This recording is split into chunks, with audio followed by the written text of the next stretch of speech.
À première vue, c'est une famille américaine exemplaire. 13 enfants, toujours habillés de la même façon, souriant devant le château de Disneyland. David et Louise Turpin semblaient y vivre un conte de fées. Ils allaient même jusqu'à renouveler leurs vœux de mariage dans des chapelles luxueuses, entourés de leurs enfants. Mais ce sourire cachait une réalité atroce. Bienvenue au 776 Muir Court, en Californie. Pour les voisins, c'était une maison calme. Pour les 13 enfants Turpin, c'était une prison. Derrière ces murs, David et Louise, les deux parents, régnaient par la terreur. À l'intérieur, l'air était irrespirable. La saleté recouvrait chaque recoin.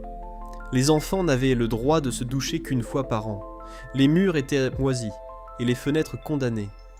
Le plus insoutenable, c'était en ces preuves retrouvées par les enquêteurs. Des chaînes et des cadenas fixés aux lits superposés. Certains enfants étaient enchaînés pendant des mois, sans jamais pouvoir se détacher, même pour aller aux toilettes.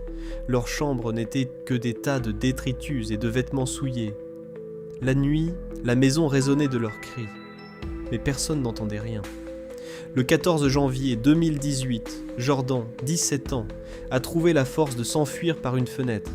Quand la police est arrivée, elle a découvert des adultes de 29 ans qui pesaient moins de 40 kilos. Ils étaient si malnutris qu'ils ressemblaient à des enfants de 10 ans. Au tribunal, le monde a enfin vu les visages derrière les masques. David et Louise Turpin ont été condamnés à la prison à vie. Aujourd'hui, les enfants se reconstruisent, loin de cet enfer. Mais une question hante encore les enquêteurs.